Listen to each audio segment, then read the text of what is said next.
Hey, what's up, my beautiful people? We are here, another great day inside the Black Actors Studio.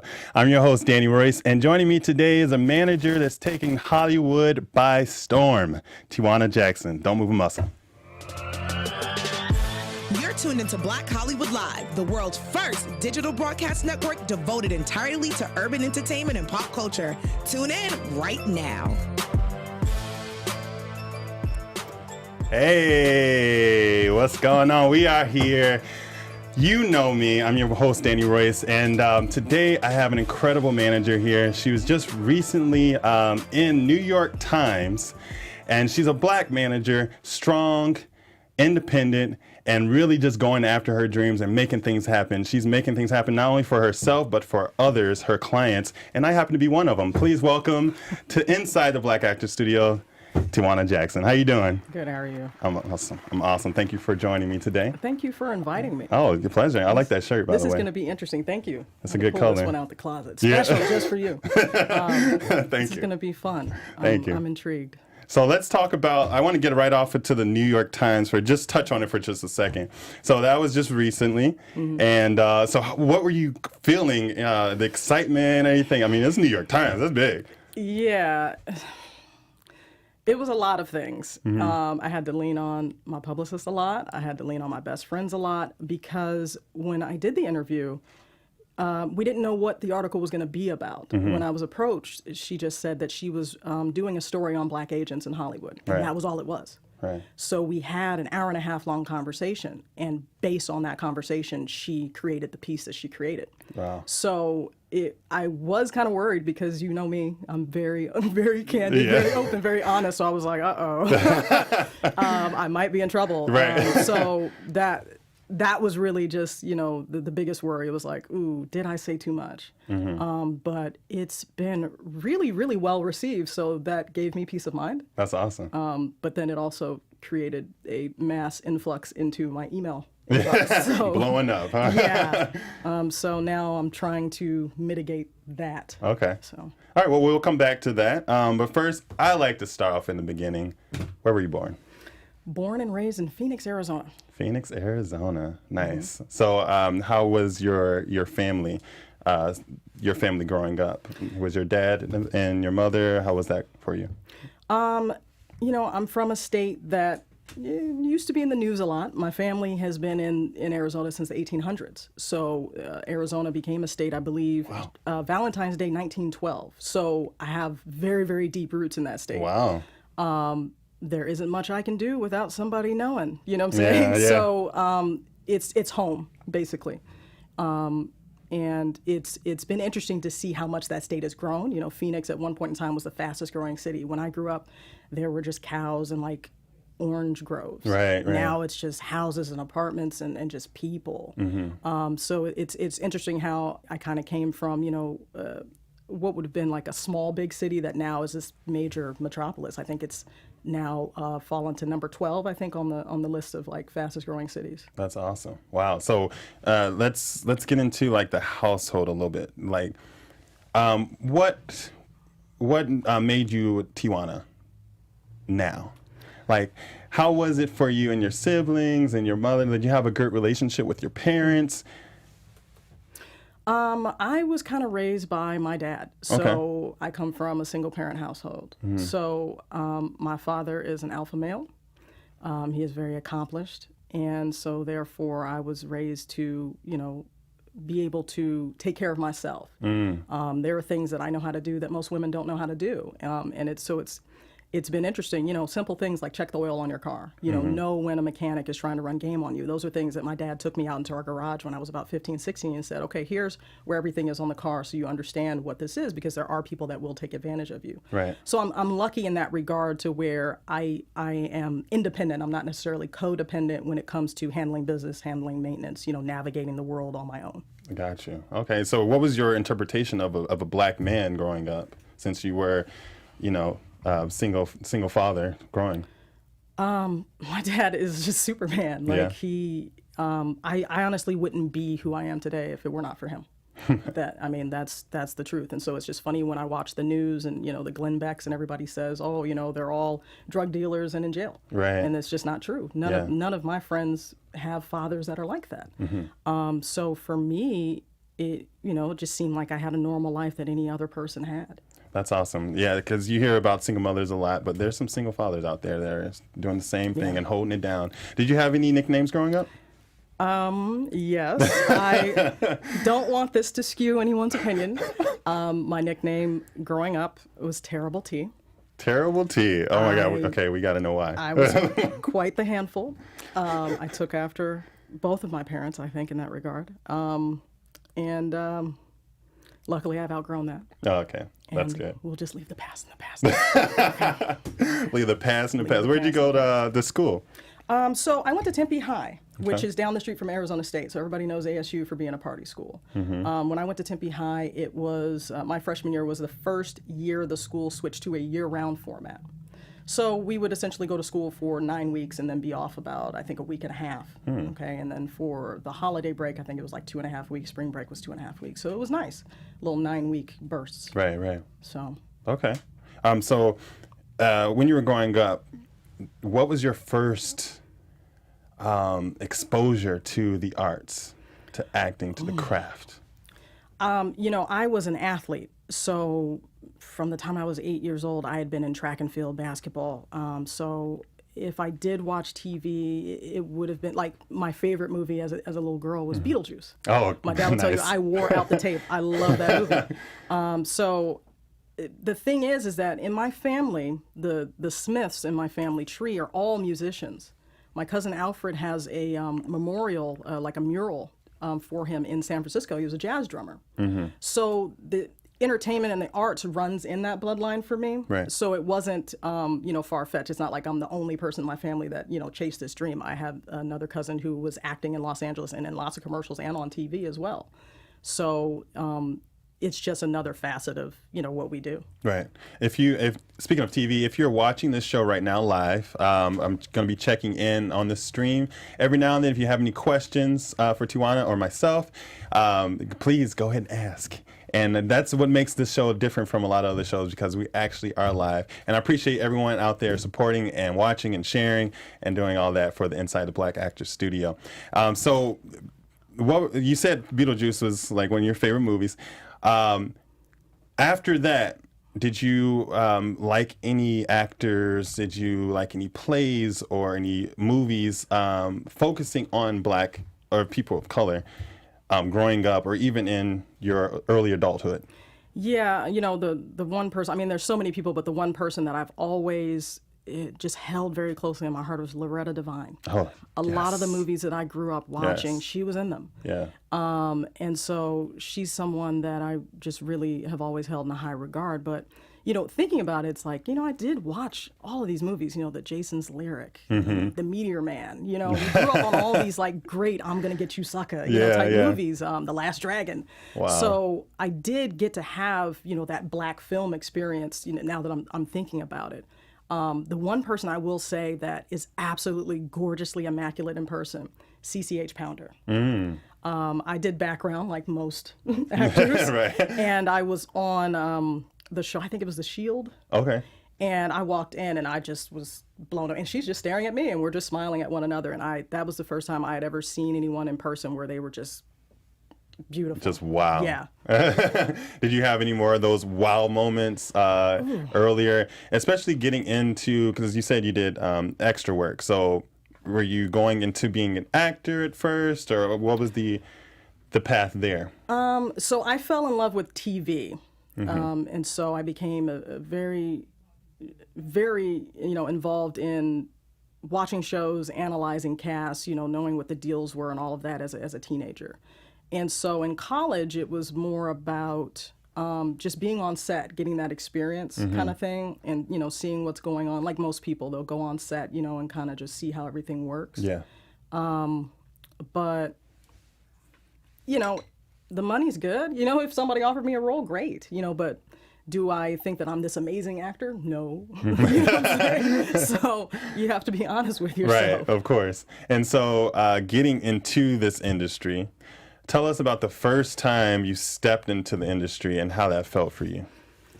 Oh man, the first time I went on set, I think it was for the show called The District. I think that was the very first time I got hired through Central Casting to work on a show. And that was interesting. We were on location, and so it was some sort of rave scene, and you had to pretend to be this drunk raver or whatnot. And so that was my first introduction to entertainment from that side, and that was where I kind of started to learn about the art of the hustle when it comes to Hollywood. You meet a lot of different characters, if you will, and if you've ever worked background, you know what I'm talking about. You get people who think that they know everything because their background, and then when you've got a young, impressionable mind, you think that, you idolize this person. It's like, oh, well, they're working all the time, so what they say must be true. And you just have to understand that everybody hustles, everybody plays a game. Right. That's very true. In this city, there's a lot of hustling going on every day. Yeah. So let's get into the Jackson Agency, because this is definitely a milestone in your career. But first, I want to know when you came out here to LA. When was it when you decided to say, okay, I'm going to pursue this and I'm going to come out here to LA and really get on the ground, start working? Officially 2000. I transferred. I went to an HBCU, Jackson State, Sonic Boom of the South. There you go. And I ended up at Chapman University down in Orange, California. Okay. And so I had been in LA since 2000. 2000. Wow. Okay. So about almost 20 years. And so when you came out here, what was your first hit of reality of This Is Hollywood? As everyone has that first hit. For me, it didn't involve entertainment. It involved a rec league that I was in for basketball. Wow. I played basketball in college. That's how I ended up at Jackson State. And having played sports my entire life, everything was team-based for me. So it's always, all I've ever known in terms of friendship has been my teammates. And when I got into this rec league, I was around women who had been in entertainment, were working in LA. And so they were more like what we know LA to be now. And so for me, that was a big shock. It's just kind of like, hey, I'm your teammate, let's be friends. And they're just like, go away. Right. And so that was kind of the defining moment of oh, these streets are mean. Yeah. I'm out here, Right. And so we're starting Jackson Agency. When you started that agency, what year was that? Oh, we'll go officially 2014. 2014. I've been on my grind since 2000. Of course. But I mean, you started your own agency. That's a big step, especially here in, LA. So 2014, we're here. How was it for you starting that agency? It was rough. In the beginning, yeah. It was rough. It was not easy. What are some of the challenges that you faced? There's so many. We'll start with, meeting different people. Part of the process is getting clients. And so in order to get clients, you've got to sit down and meet with people. Right. And it turns out I'm an empath, so I take on people's energy. So that can be very draining. But then you also get people who will try out characters on you. They'll literally use your meeting as an audition and play this little role. I still haven't figured out why. I've gone out of my way to say, look, I'm a regular person. You know what I'm saying? Right. You don't have to, be fake or play this game with me. So that is one question I do have for actors. Why are you guys doing this? Why are you being fake? Just be your authentic self. You know what I'm saying? Right. I get what this is. You get what this is. Yeah. We're going to have to work together. So let's be open and honest. So that was kind of the thing was, meeting all these different people, trying to figure out who would be someone that I could have a good working relationship with, or could I swallow, not being able to carry on a conversation with this person, but knowing, hey, they have long hair and I need that on my roster. Right. You know what I'm saying? Sometimes it is about the needs of, what certain roles, are going to be. Right. Secondary to that was the fountain of youth that I am. I present younger than I am. And so a lot of times people had issues with the recommendations I would make in terms of things they should do to, improve their profiles or get better headshots or go to these schools because, you're wasting your time, energy, and money at these other schools. Right. And so that's something that I'm still dealing with. I'm 37. Okay. And I still have people who are like, how old are you? Right. And that's great for 37. I mean, come on now. That's beautiful. You know what they say. Yeah. Black don't crack. So, you combine that and then I'm unknown, there's really no paper trail about me or anything like that. And then we talk about the elephant in the room of the skin tone. Yep. I'm a unicorn at that point, so a lot of it was people projecting their insecurities upon me in our meetings. That's totally get the that. easiest way I can describe it. Totally get that. So one of your, you're pretty much, your agency is saying is rooting for the underdogs. So tell us how that came about and, what that really means to you, rooting for the underdogs.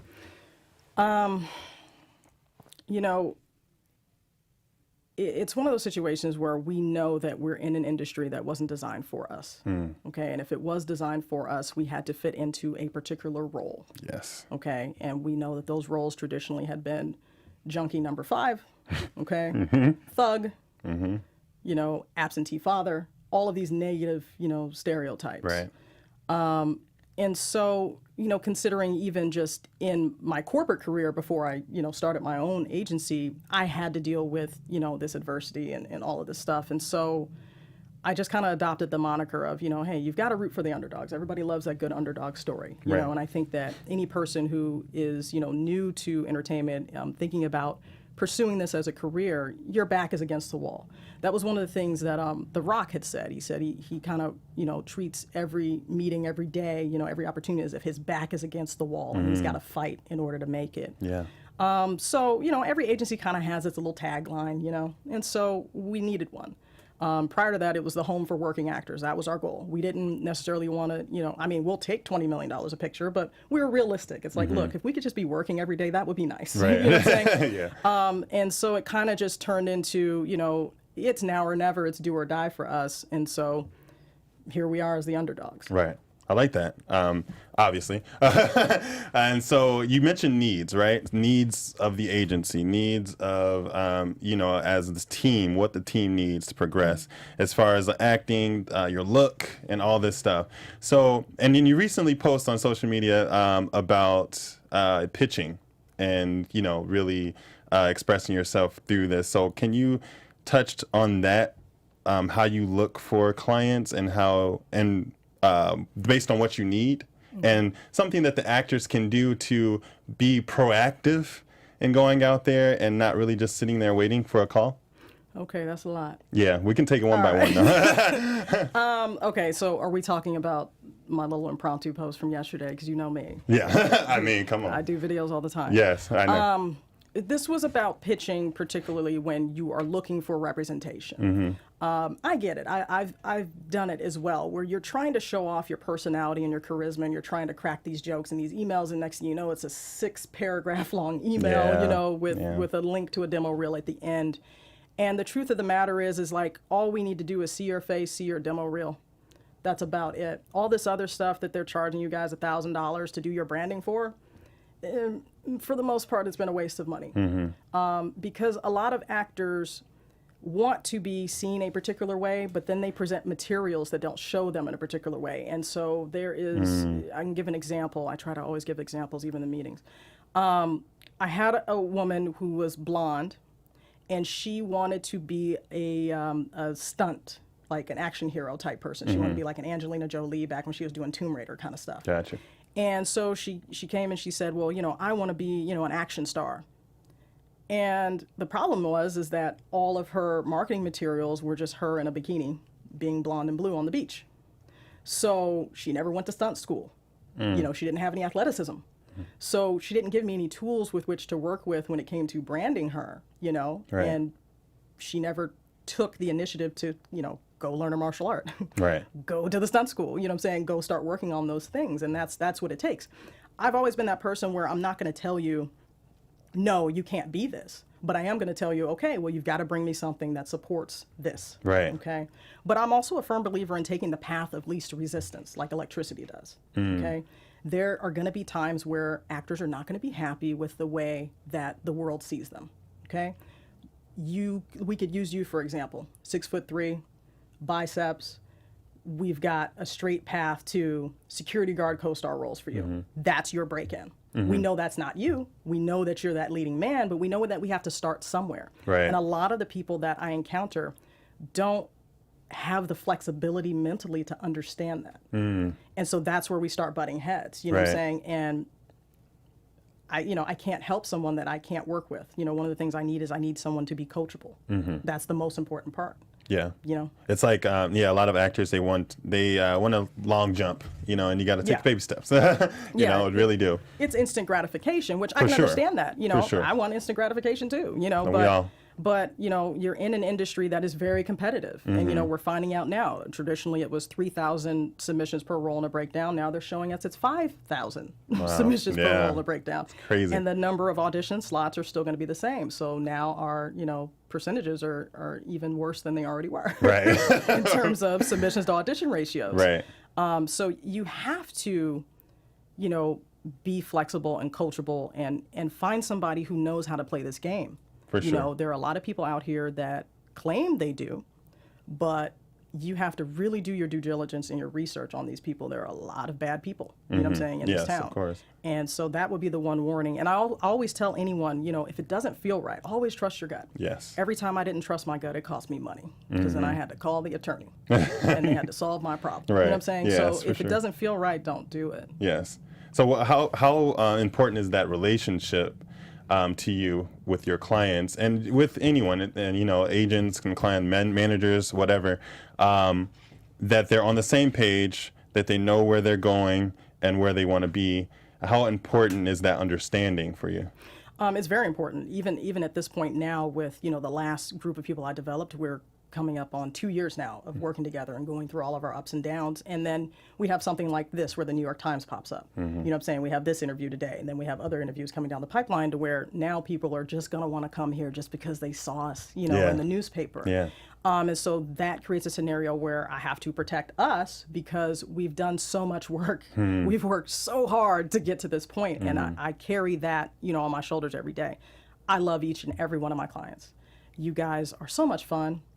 Yeah, there are days I hate y'all. You know what I'm saying? You already know. You know those Monday morning agendas. You know what those are about. Yes. But at the end of the day is, you know, I have you guys' back. And I enjoy working with people that have, you know, mutual respect and trust. And that's ultimately what I have with my current clients. And so that's what I'm looking for anyone new who says, wow, this sounds great. I want to be a part of this. Right. You know, we've had people leave and try to come back. You know what I'm saying? You saw that post. Yep. Okay. So the grass isn't always greener. I mean, Right. That's the saying. Exactly. And speaking of posts, so social media, I mean, you're pretty active on social media. What are some of the things that you like to post, you like to see, you like to share, just so we can, you know, get... I love that smile, by the way. But how important is it for you to be active on social media? I'm glancing at Yeah. Francis Purdue of PS Media Talent, my publicist, who is warning me to Keep it. not get in trouble. Yes. I like to share information. I'm a community builder. And so that's where all of those posts are coming from. And I'm not saying anything that anybody else doesn't feel. I can sit down and have brunch with casting directors, and they'll be like, yo, what is up with actors? Why aren't they coming into the room prepared? Like, what is this? What is that? And I'm like, we're telling them these things, but they're not listening because all they want to do is go on social media and just post, oh, I'm in the lobby at Lisa Fields. Look at me. I have an audition today. Okay? Okay. And that's ultimately what it is. And so...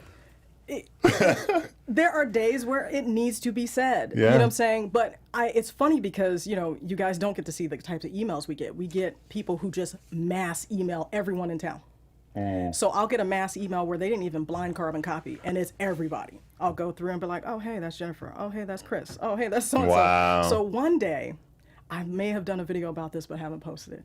Somebody got mad and responded and ripped that person to shreds. And I said, ooh, she had time. Because she was tired of it. You know what I'm saying? Like, yes. I have to assume that, a person who is capable of earning an MFA would understand that it's not okay to just use the confetti approach to finding representation. Right. And so going back to that post you talked about, the video is up, but what I had on Instagram was just a snippet of it. But essentially this person came in and was giving the standard issue fluff. Oh, I've heard great things about your agency. Your agency becomes very highly regarded, that kind of thing. And I'm just like, okay, from where? Oh, it's just my friends. Who? You know what I'm saying? 'Cause I'm that type of person. Yeah. It's like, if you're going to blow smoke, you've Yeah. got the wrong place for that. You know what I'm Right, saying? Just be right. honest and be like, hey, you know what? I've watched your videos. I've asked around about you. I Right. need some help getting Right. started. That's ultimately what I am and what I'm all about. For sure. You and I came to know of each other because one day I went on a rant about how Latinos are of different ethnicities. And I was feeling some type of way that day Yeah. after going through all these commercial breakdowns where they keep saying they want people who are Hispanic, Yeah. but they weren't accepting my blonde and blue, Kyle Devereaux, and they weren't accepting my black guys who were Afro-Latino. Yeah. And I felt like that was unfair. Yeah, it is. So sometimes I champion a little bit too hard.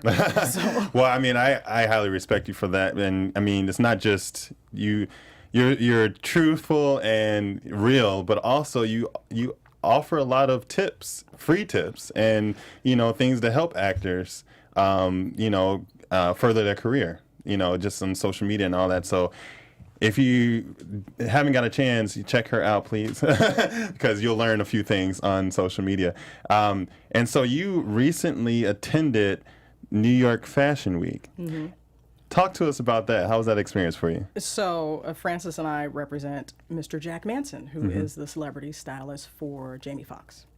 Awesome. And so Mr. Manson has his own couture line, Jack Manson custom men's suits, and then he has some casual, wear as Intelligent Couture.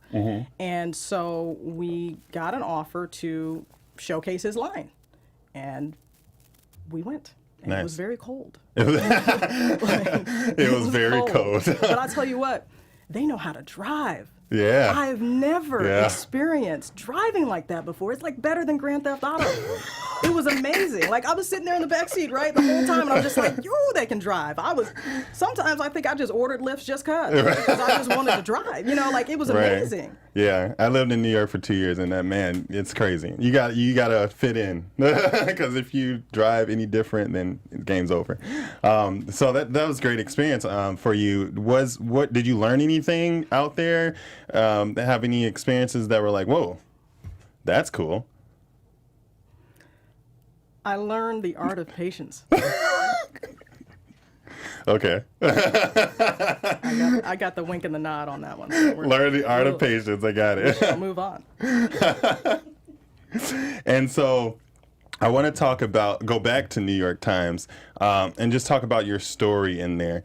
Because for one, last week, I had Leah Daniels Butler here, and we were just talking about the absentee of colored people behind the scenes.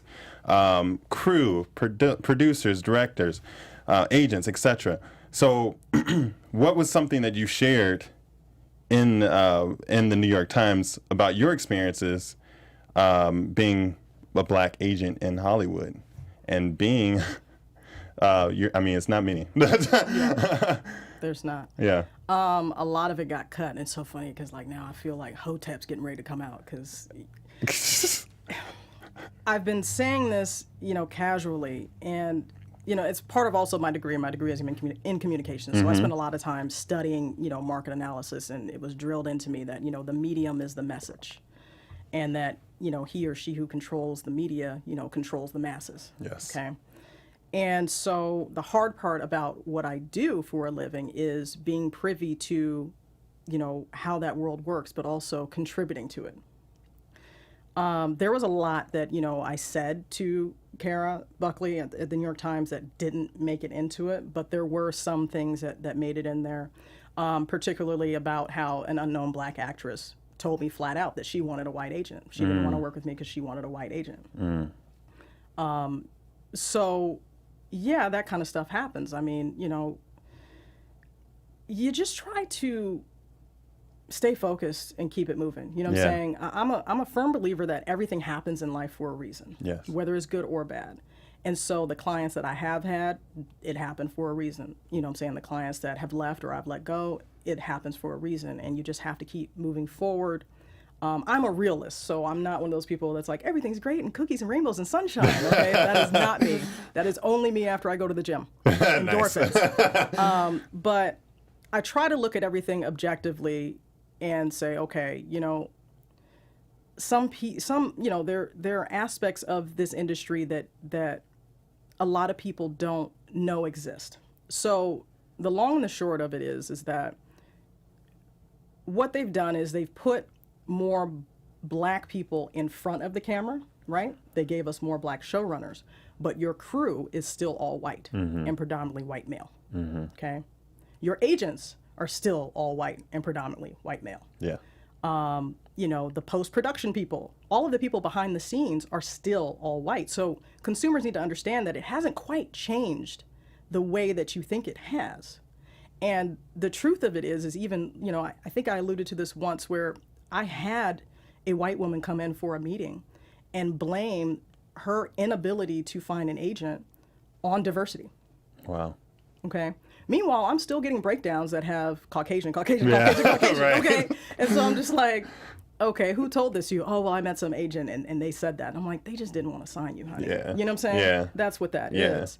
And I'll be honest, the only time I really see, you know, roles for black people or Asian people or even Latinos or Latinx, depending on, you know, how you want to call it, is typically when there's a showrunner of color.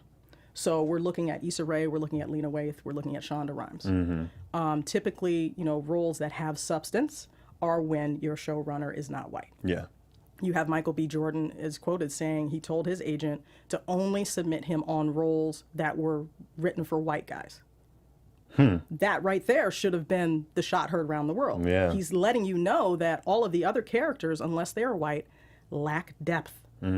He wants layers. He wants to play, right? Because that's what every actor wants, that great character, right? So they can just play. Yeah. And so, you know, even when we're talking about the writer's room, you know, they have this, you know, show us your room hashtag, and we're seeing some writer's room share them. But if you go on that hashtag, you don't have all 100 something plus writers rooms, but you have like what, 4 that are actively using that hashtag. Okay, so when I was at UCLA, a showrunner came in and someone asked him a question and said, well, you know, what do you look for in a writer? And he talked about how one guy is just there to make him laugh because you're having like a 16-hour day. And the other person is just there because they're like a friend of the family. And then he talked about, you know, like 2 or 3 other people, basically all not really skilled. They might throw out good ideas, but they may not be a good writer, so they're good for just plots. Then he said, I'll have 2 just bona fide straight up and down writers.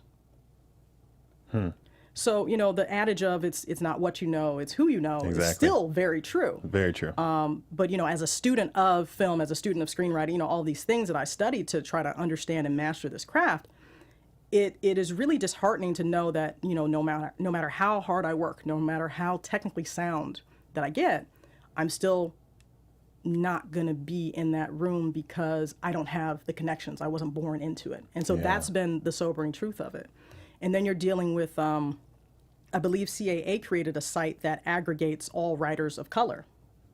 But up until we recently had the diversity writer, you didn't have that many. And so now they're like, oh, we've run out. We can't find any more. And it's like, oh, I can give you like 50 of them right now. I actually rep the writer of the Tamir Rice biopic, you know what I'm saying, Danielle Lee. So it's like, there's tons of them. But then I said, well, hey, how do I get my writers listed on this site? And they said, oh, well, anyone on this site has to have at least 1 network credit. So we're back at square one. Yeah. We can't even break in a new writer. Wow. So you just have to find a different way. You know, create your own content. And that's why Issa and them created their own content. Exactly. Yeah, if you can find the role for you, create the role. So are there any works now out right now or recently out for minorities that you really enjoy? We had the Black Panther, you know. That was dope. Anything else that came out recently that you've either on television, in theater? Hidden film. Figures gave my heart joy. Yes, like that was a good one. that movie was just dope. Movies they're entertainment, so obviously there's going to be some things that weren't factually course. correct. You know what I'm saying? But like, that movie was dope because there were movies that I couldn't watch as a kid, like Rosewood and stuff like that. Like, I can't watch movies where we're just being murdered and we're just going to pray it away. Like, that just, it doesn't work for me. So what I enjoyed about that movie was the dichotomy of the leadership, you know what I'm saying, versus the rebel, but the smart rebel, like Janelle Monáe's character. She had all the one-liners, all the zingers, but she still knew her stuff, right? Yeah, you know what I'm for saying? sure. She walked right into that class and I'm in this class, yada, yada, yada, and sat down and did what she needed to do. Right. Octavia Spencer's character had to deal with the nonsense that Kirsten Dunst's character kept throwing at her every 5 minutes. And she still sat down and said, well, I'm about to learn how to do this computer, business. And then, having Taraji go through what she had to, the fact that she had to run to the bathroom, outside across the parking lot, it's real. That's the thing. It's like, Black people know it's real because we lived it. Yeah. Our grandparents lived it. Some of us still live it. Yeah. But I think that for non-Black people, it was eye-opening. I think that slowly but steadily the wool is being pulled, from over their eyes. For but sure. we still got a long way to go. For sure. I want to take a minute and go to our live read here. Nikita Francois, she asks, what keeps you grounded in this industry? In other words, how do you stay focused and keep pushing forward during great times and times of uncertainty? My beautiful clients. Like, seriously, that's why there are days where I'm like, hey, guys, can we have a meetup? Like, let's have an agency social. Right. When I'm stressed out to the max and I'm just like, I need to, get regrounded, go back to the reason why I'm doing all of this is I meet up with you guys and I see your beautiful little faces and you make me laugh. And then sometimes I make you laugh. Yeah. And that recharges me. For sure. That's a great question, Nikita, and great answer. So I want to get into a little fun segment. Is this the super secret segment that you... Super secret segment. Okay. No, but first I want to ask just a few questions that were online from some actors out there. One asks, how do you differentiate great talent from non-great talent? Somebody asked me that once, and you know how people just have that it factor? Mm-hmm. That's just really what it is. It's kind of like all these screenwriting books, right? You can sit up here and go through Save the Cat and hit it beat by beat. Someone's taken success and turned it into a formula. But if you don't have that it factor, there's no helping you. It really does take that it factor. Casting will tell you, as soon as you walk into the room, they kind of already know. Mm-hmm. You know what I'm saying? Yeah. Something about your spirit, your aura, your energy, your face, right. When you come in there. Mm-hmm. And so I wish, I try to break it down scientifically and say, okay, let's have 4 to 6 different headshots. Let's have these reels up. Let's do this, let's do that. But if you don't have that it factor, the ability to command that audience, it's just not going to happen. Right. Another question. How important is it to enter in the audition room being dressed as your character? This one is a double-edged sword because, there's over, 600 casting directors in Los Angeles alone, mm-hmm. and everybody has a different opinion. The one thing we did figure out is never enter into the room with a prop gun. That was one thing that we did That's figure not out. a good idea. Bad.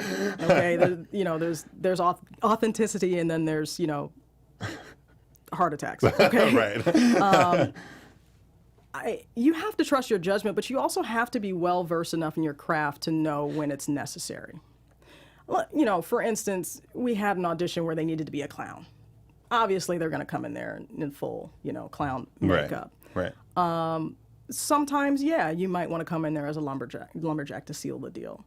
It's hard to say, honestly, we have to ask Carol because Carol went out for a role as a stripper and I never did ask her, what did you wear that day? Really? She did a really great job on social media of taking this awesome picture of her in a really short dress. But, she's a woman of integrity, so she's not going to go in there and act like, some video girl. Right. And so I think there's a fine line that you guys have to skirt with that, with logic and reason.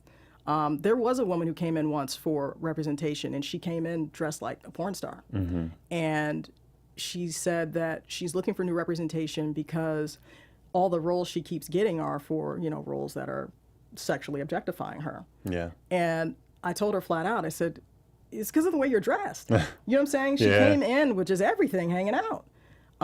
So I would say be classy. You know what I'm saying? If you're going to do certain things, there's a way to audition as a hooker and not be trash. Right. If that makes sense. Right. So unfortunately, I can't tell you yes or no. Just think about it. You know what I'm saying? Just think about it. Yeah. Be suggestive, I guess. Another question. When auditioning for self-tapes, does the background need to be blue or white? Who came up with this color nonsense? I know, right? That's Okay. I mean, it's a lot. It's a question that many actors kind of face with, especially with self-tapes. So, Gosh. Let's just make this easy on everyone. Go with the Killian's gray. If you're taking Killian's, you know what I'm talking about. Just do that. Because a lot of times when you guys use that pop-out blue, it looks crazy, especially if you have bad lighting. You have to realize that, if you're not studying lighting and cinematography, you have to study all these different things. That's how, you ever wonder how I'm able to tell you guys all these things? Because I studied it all. Yeah. Okay? Because you guys are sitting there, well, I asked my agent, and they said they didn't know. You know what I'm saying? Because they just get out of here. I submitted you. Right. That's the thing. Right. So, you're looking at the studio. You've got backlighting. You've got to have backlighting. You've got to use the 3 points of lighting at a minimum. But now, because all of these cameras are film grade, you've kind of got to double your light a bit and be a little bit brighter to your naked eye than you do with the camera.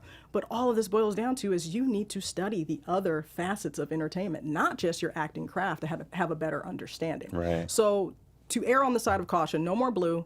No white, because if you don't know how to properly white balance your camera, you're going to be like yellow and orange and dingy. Right. And that's mostly from you guys still being set on tungsten versus daylight. Okay. And if you don't know what that is, go learn it. Kelvin, 5,600 degrees Kelvin, the temperature of the sun. wow. So She's just dropping knowledge left and right. Look at just get gray. Done. Problem solved. All right. Last question from our online guest. So this one says, how do I help my agent or manager how do I help, that's kind of weird the way it's written. How do I help my agent or manager progress my career? I'm pretty sure that's what they mean. Okay. Okay. Because I had this email exchange with another client. Oh, really? Okay. He asked that, and I was, flashbacks. Let's start with your profiles. You know that we use LA Casting, Actors Access, and Casting Frontier. Those are the websites that have an agency interface. We don't use Backstage because it doesn't allow us to have a roster, okay? Right. I don't use Now Casting. I don't use 800 Casting. So we're talking about these three that exist inside the agency level. You have to go through these profiles and take your time with them. A lot of you are just going through and clicking off everything. Yeah. You know what I'm saying? And it's too much. I always tell you guys to have intermediate to expert checked off, because very, very rarely is a commercial going to want somebody who's a beginner. Right. You know what I'm saying? We already know that, if you go out for an audition with Nike for a marathoner as a lead, you have to run on a treadmill as part of your audition. They're going to sweat test you right there as soon as you walk in. So if you think that, you can lie and run game, you're not going to be able to do that on certain things. We do have a lot of stories of people that said, I got my first role because I lied. You know what I'm saying? Yeah. And sometimes it can work out for you, but when it's something that, involves athleticism, and things like that, it's going to show pretty quickly. Of course. You know what I'm saying? Right. I did a commercial back in the day for Nike, and I was tired. We were doing a basketball thing, and they wanted a female lead, and so they had two of us, and we would swap out. And I was not in good enough shape for that, and I was in pretty decent shape. Right. You know what I'm saying? So that's why I'm always harping on you guys about you have to be in tip-top shape. You just have to be, because you're on set for 12 to 16 hours. Yeah. You know what I'm saying? Yeah. It is hard on the body, and then you're also performing this physical skill as well. So you just really have to think about the things that you can pull off even if you're out of shape. Let's look at it that way. You know what I'm saying? Sure. Sam found out the hard way when he went to go tape his special skills. He was like, I twisted my knee. I was just like, no. So you just have to be careful, do things within reason and logic. And always get those special skills clips. That's why I'm always harping on that, because I know you guys lie. And so that's why I'm saying, prove it. You can play baseball. You're shortstop. Prove it. Yeah. You know, show me a tape. Right. And like we said, that's actually translated to auditions for you guys. You know, I use the site to its maximum capacity. I use the site the way it was designed to be used, and so that's been our strategy. A lot of your agents don't do that. They don't have to. They've been around for 30 years. Everybody knows who they are, so it's a different animal for us. For sure. So first and foremost, profiles. You've got to have 4 to 6 different headshots now. You just do. You've got to have that 3/4 body shot showing off that physique. Even if you are overweight, have that body shot so they can see what's going on. Okay. Right. If you're athletic, you know, have that fitness shot. If you are just a straight up and down debutante, just live your best life through your headshots. You know what I'm saying? Right. You really have to think about your branding, but you also have to think about all the different characters that are in commercials.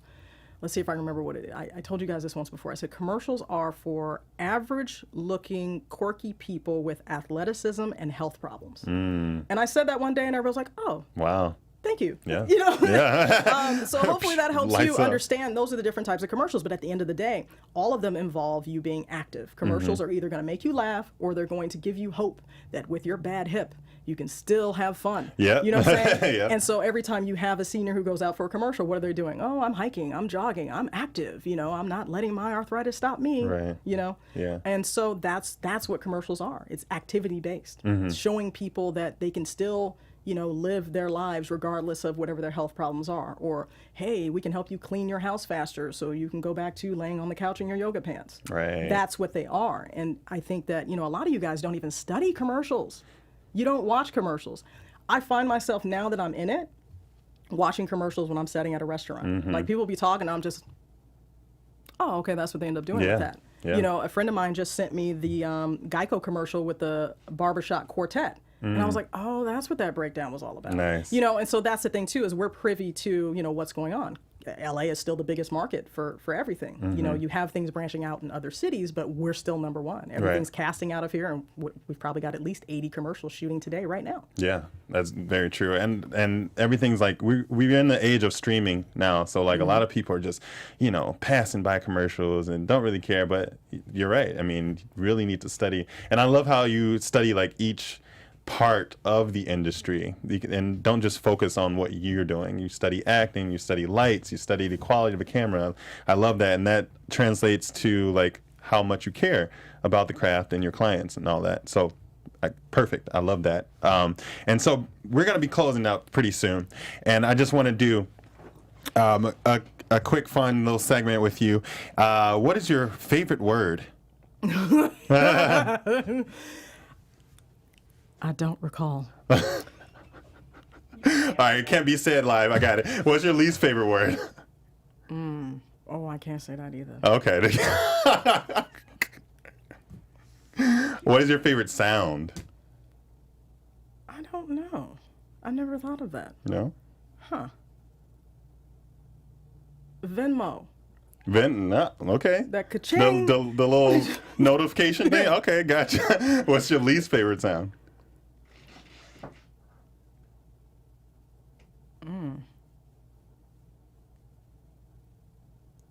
I don't know. I feel like there's like a really high frequency that could bother me, but I don't know. High frequencies. Yeah, I think that I'm not like the scratching on the chalkboard doesn't bother me. Oh. Styrofoam rubbing together? Yeah, no, that doesn't bother me either. Oh, yeah, I can't do that. But occasionally there's high frequencies that I can hear. I'm like, oh, that's terrible. And if you were not doing what you're doing now as a profession, what would you do?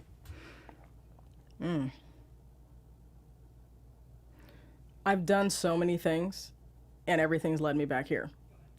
Even when I wanted to quit, something happened that was like, oh, no, you can't quit. So I can't even say that I'm supposed to be doing anything else. I'm starting to just accept that this is what I was meant to do. Awesome. And last but not least, if heaven was real and you met God, what would you want him to say to you? Oh. Wow. That's what he would say. Wow.